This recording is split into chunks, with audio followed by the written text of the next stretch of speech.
Assalamualaikum warahmatullahi wabarakatuh. Alhamdulillahirabbil alamin. Shalatu wassalamu ala asrafil anbiya'i wal mursalin wa ala alihi wa sahbihi ajma'in, amma ba'du. Apa kabar sahabat semua? Semoga dalam keadaan iman dan Islam, dalam keadaan sehat walafiat, tidak kurang suatu apapun. Sahabat semua, ketika sebuah pabrik handphone mengeluarkan produk handphonenya, itu pasti menyertakan juga manual book atau buku panduan tentang tata cara penggunaan atau pengoperasian handphone tersebut. Ya, tidak mungkin sebuah pabrik handphone mengeluarkan buku petunjuk yang berbeda dengan produk yang dikeluarkannya. Misalnya handphone Realme mengeluarkan buku panduan merek Samsung, itu tidak mungkin. Kenapa? Itu akan menjadikan usernya atau penggunanya menjadi bingung. Gitu. Di lain hal, itu bisa menjadikan handphone tersebut rusak atau error dan tidak bisa digunakan. Nah, sama halnya ketika Allah menciptakan manusia, itu dengan buku petunjuknya. Apa itu? Al-Quran.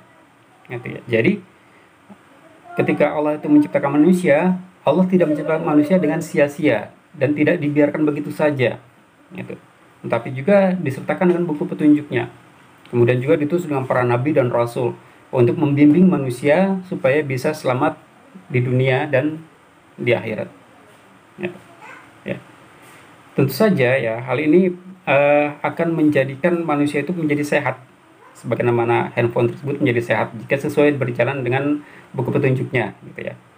Nah, manusia juga akan menjadi sehat, akan berjalan sesuai dengan kaidah diciptakannya mereka. Gitu. Bisa dibayangkan ketika misalnya manusia tersebut tidak mengikuti buku petunjuknya, atau misalnya ketika kita beli handphone yang tidak sesuai dengan buku petunjuknya, apa yang terjadi? Rusak. Jadi misalnya kita beli merek handphone, gitu ya, beli handphone Realme, tapi kita pakai buku petunjuk Samsung, wah hancur, rusak, gitu ya. Maka manusia pun demikian, gitu. Adanya penyimpangan yang terjadi pada diri manusia, ya, seperti kasus homoseks, kemudian lesbian, transgender dan sebagainya, ya, itu merupakan bukti ketika manusia membuang, ya, buku petunjuknya, ya, membuang buku petunjuknya. Jadi manusia membiarkan dirinya itu larut dalam hawa nafsunya, menjadikan hawa nafsunya sebagai Tuhannya, sebagai kiblatnya, sebagai tatanan atau cara hidup mereka, gitu. Ya. Maka kerusakanlah yang terjadi, ya, berbagai macam penyakit HIV, gitu, dan penyakit-penyakit lainnya yang hingga sekarang belum ditemukan secara pasti obatnya, gitu. Nah, oleh karena itu Allah menurunkan Al-Quran itu sebagai hudalin nas, sebagai petunjuk bagi manusia, gitu ya.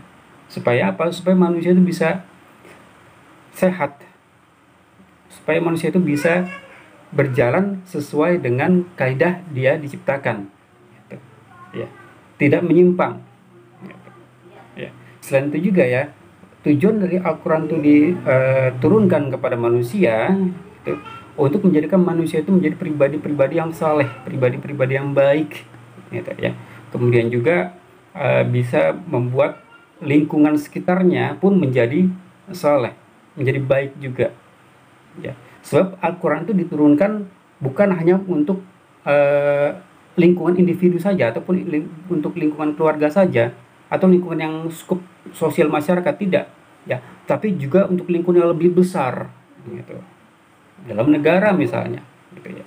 Nah, itu Al-Quran itu mengatur, gitu. Jadi ketika manusia ingin selamat hidup di dunia dan akhirat, gitu ya, maka tidak ada cara lain, tidak ada metode lain, ya, selain dengan mengikuti apa yang sudah Allah turunkan, yaitu Al-Quran, ya. Jadi mumpung kita bulan Ramadan, gitu ya, mumpung di bulan Ramadan, yuk mari kita bumikan Al-Quran, kita jadikan Al-Quran sebagai pedoman hidup kita, sebagai tata cara pandang kita, sebagai sudut pandang kita dalam melihat sesuatu, sebagai standar kita dalam menilai sesuatu, gitu. Supaya apa?